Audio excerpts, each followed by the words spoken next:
Assalamualaikum warahmatullahi wabarakatuh. Bismillahirrahmanirrahim. Alhamdulillahilladzi man alaina biddinil qawim wa hadana ila siratikal mustaqim. Asyhadu an la ilaha illallah wa asyhadu anna Muhammadar Rasulullah. Allahumma salli wa sallim ala sayyidina Muhammadin wa ala alihi wa sahbihi ajma'in. Amma ba'd. Teristimewa yang saya hormati dan yang saya ta'zimi, yakni beliau Bapak Ahmad Fadil MPDI selaku dosen pengampu pada mata kuliah usul fiqh, dan tak lupa pula hadirin wal hadirat rahimakumullah. Amin. Pertama-tama dan yang paling utama, bahkan lebih indah dari cinta pandang pertama, yakni marilah kita selalu bersyukur kepada Allah Subhanahu wa ta'ala, karena Allah lah yang telah memberikan rahmat, memberikan nikmat, memberikan sempat kepada kita sehingga kita masih bisa bersama-sama menghirup udara segar, bernafas, dan masih mampu menjalankan kehidupan di dunia yang fana ini hingga saat ini. Kemudian kedua kalinya salawat beriringkan salam semoga senantiasa selalu kita curahkan kepada junjungan kita Nabi besar Nabi Muhammad sallallahu alaihi wasallam, alladzi turja syafa'atuhu min yaumil hadza hatta yaumil qiyamah. Amin amin Allahumma amin. Baiklah, di sini saya akan memperkenalkan diri saya terlebih dahulu. Perkenalkan, saya bernama Nofrian Eka Saputra dengan NIM 2120202122 yang akan menyelesaikan tugas ujian akhir semester pada mata kuliah usul fiqh. Tentunya dalam hal ini saya akan memaparkan ataupun menjelaskan sebuah materi yang berjudul Hukum dan Al-Hakim. Jadi pada kali ini kita terdapat dua pembahasan. Yang pertama yakni hukum dan yang kedua yakni Al-Hakim. Nah, tentunya saya akan membahas yang pertama terlebih dahulu yakni hukum. Mengenai hukum kita harus tahu terlebih dahulu. Jadi hukum menurut etimologi yakni merupakan man'u yang memiliki arti mencegah. Di samping itu juga hukum disebut sebagai qad'i yang artinya putusan. Dari hal tersebut berbeda lagi dalam bentuk terminologi. Nah, dilihat hukumnya dalam bentuk terminologi yakni merupakan kitab Allah yang menyebutkan seluruh perbuatan mukallaf, baik perbuatan itu berupa perintah untuk dilakukan ataupun larangan untuk ditinggalkan. Nah, dalam hal ini jadi para ulama usul fiqh sepakat menyebut bahwasannya hukum ini merupakan segala titah Allah ataupun Nabi, yang mana titah tersebut baik berisi sebuah perintah untuk dilakukan ataupun larangan untuk ditinggalkan. Jadi dalam konteks hukum ini, jika kita lihat dari berbagai macam pengertian, di sini kita dapatkan kesimpulan bahwasanya hukum ini merupakan suatu ketetapan yang telah diputuskan dengan tujuan ataupun dengan sifat, yakni berupa perintah untuk dilakukan ataupun larangan untuk ditinggalkan. Nah, jika kita sudah membahas tentang hukum di sini, akan saya lebih tekankan lagi pada hukum syara'.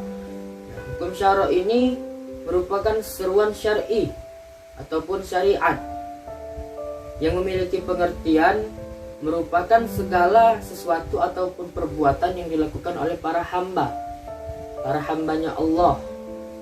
Jadi pada hukum syara' ini perlu kita ketahui terbagi menjadi dua hukum. Yang pertama yakni hukum taklifi dan yang kedua yakni hukum wad'i. Jadi akan kita bahas terlebih dahulu mengenai hukum taklifi. Apa sih hukum taklifi itu? Nah, hukum taklifi ini merupakan sesuatu tuntutan ataupun pilihan, yaitu tuntutan yang datangnya dari Allah kepada para mukallaf atau hambanya mengenai apa yang harus dilakukan dan apa yang harus ditinggalkan. Sehingga pada hukum taklif ini terdapat 5 hukum, yakni merupakan wajib, sunnah, mubah, haram, dan makruh. Nah, jadi kelima hukum yang sudah kita kenal ini, wajib, sunnah, mubah, haram, dan makruh, ini terdapat di dalam hukum taklifi, yang mana hukum yang memang langsung memberikan tuntutan kepada mukallaf, yang bisa disebut sebagai aturan. Jadi di sini tegas, apabila hal tersebut dinyatakan wajib, maka jika dilakukan mendapatkan ganjaran pahala, dan jika ditinggalkan mendapatkan ganjaran dosa. Begitu juga dengan hal-hal yang sebagainya seperti sunnah, mubah, haram, dan makruh.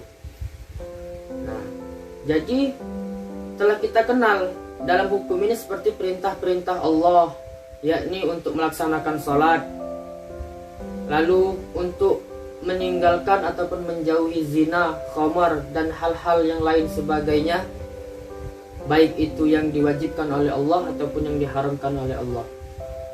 Inilah hukum taklifi. Nah, dan yang kedua di sini yakni hukum wad'i. Hukum wad'i ini berbeda halnya dengan hukum taklifi. Jadi hukum wad'i ini tidak langsung menuntut kepada mukallaf, tidak langsung menuntut mukallaf tersebut. Tapi hukum wad'i ini merupakan suatu ketentuan yang telah ditetapkan oleh Allah yang berkaitan dengan hukum taklifi.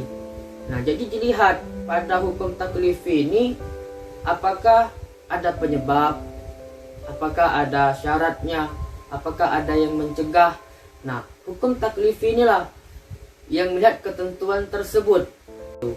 Jadi salah satu contoh wad'i di sini seperti halnya yakni yang memiliki sebab pada orang yang sedang junub, maka diwajibkan ataupun menyebabkan orang tersebut untuk mandi junub. Kemudian pada orang yang berharta, yang mana hartanya telah melebihi nisab, maka menyebabkan orang tersebut untuk berzakat. Inilah hukum wad'i.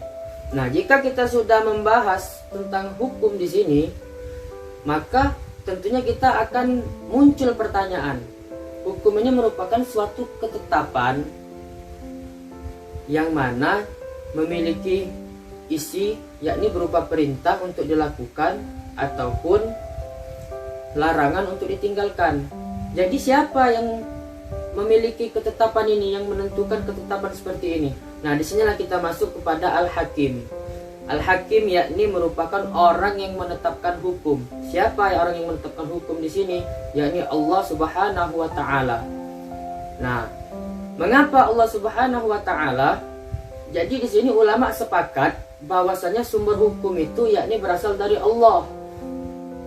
Dengan dalil yang telah dijelaskan dalam Al-Qur'an, pada Quran surah Al-An'am ayat 57 yang bunyinya A'udzubillahi minasyaitonirrajim, bismillahirrahmanirrahim, innal hukmu illa lillah yaqussul haqqu wa huwa khairul fasilin, yang artinya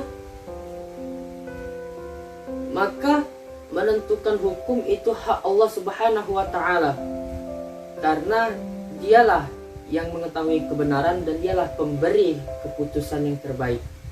Nah, dengan penjelasan ini yang terdapat dalam Al-Quran, maka para ulama usul fiqh mengeluarkan kaidah, yang mana isi kaidah tersebut berbunyi bahwasannya sumber hukum itu berasal dari Allah Subhanahu wa taala. Mengapa para ulama usul fiqh mengeluarkan kaidah seperti ini? Jadi para ulama tersebut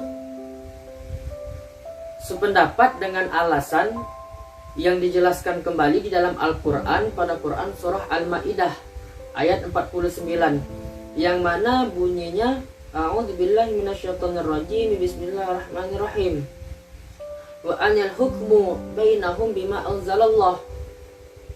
Artinya, maka hendaklah kamu menentukan perkara di antara mereka sesuai dengan apa yang diturunkan oleh Allah Subhanahu wa taala. Jadi sepakat bahwasanya sumber hukum ini yakni berasal dari Allah Subhanahu wa taala. Nah, jika sudah kita ketahui bahwasanya sumber hukum ini dari Allah Subhanahu wa taala, kita sebagai hambanya yang diciptakan oleh Allah, maka hendaklah kita menjalankan aturan-aturan yang telah diberikan oleh Allah Subhanahu wa taala kepada kita, yakni dalam konteks bertakwa, yang mana menjalankan segala perintahnya dan menjauhi segala larangannya. Jadi di sini sudah jelas hukum dengan Al-Hakim ini tentunya saling berkaitan, yang mana hukum ini merupakan suatu ketetapan, dan yang melakukan ketetapan tersebut, memberikan ketetapan tersebut, yakni Al-Hakim. Jadi hukum merupakan suatu ketetapan, maka Al-Hakimlah yang memberikan ataupun yang menetapkan suatu ketetapan tersebut. Al-Hakim yang dimaksud di sini yakni Allah Subhanahu wa taala. Jadi hukum ini tidak lain dan tidak bukan berisi suatu larangan ataupun perintah, dengan harapan kita sebagai hambanya dapat menjadi hamba yang bertakwa kepada Allah. Nah, salah satu contoh hukum yang bersifat larangan di sini, Allah berfirman, "Wala taqrabu zina," yang artinya dan janganlah engkau mendekati zina. Berarti sudah jelas di sini, kaidah di sini, lam di sini merupakan lam nahi yang berarti larangan. Jadi dan janganlah engkau mendekati zina. Berarti kita sudah tahu bahwasannya zina di sini dilarang oleh Allah, berarti diharamkan. Nah, kita sebagai hambanya sesuai dengan hukum yang kita pelajari, maka sesuatu yang dilarang oleh Allah itu harus ditinggalkan. Nah, mengenai sesuatu yang diperintahkan oleh Allah maka harus dilakukan, seperti contohnya melaksanakan sholat. Itu salah satunya. Jadi kita harus bisa membedakan, dengan hukum ini kita bisa membedakan mana yang hak, mana yang batil. Dengan hukum ini kita bisa membedakan mana yang benar, mana yang salah, mana yang harus kita lakukan dan mana yang harus kita tinggalkan. Jadi mengenai hukum dengan Al-Hakim, keduanya saling berkaitan, saling berkolaborasi, dan kita sebagai hamba yang taat kepada Allah tentunya memahami hukum Allah dan mengetahui bahwa Allah lah Sang Al-Hakim yang telah menetapkan segala sesuatu kepada para hambanya, baik itu berupa perintah untuk dilakukan ataupun larangan untuk ditinggalkan. Maka ada baiknya kita dapat melaksanakan kewajiban kita sebagai hamba dengan benar-benar sebenar-benarnya hamba yang bertakwa kepada Allah Subhanahu wa taala. Mungkin hanya ini yang dapat saya paparkan mengenai hukum dan Al-Hakim. Lebih dan kurangnya saya mohon maaf, kepada Allah saya mohon ampun. Saya akhiri, syukran katsiran, jazakumullah khairan katsir. Ilal iqa ma'assalam. Summa salatu wassalamu alaikum warahmatullahi wabarakatuh.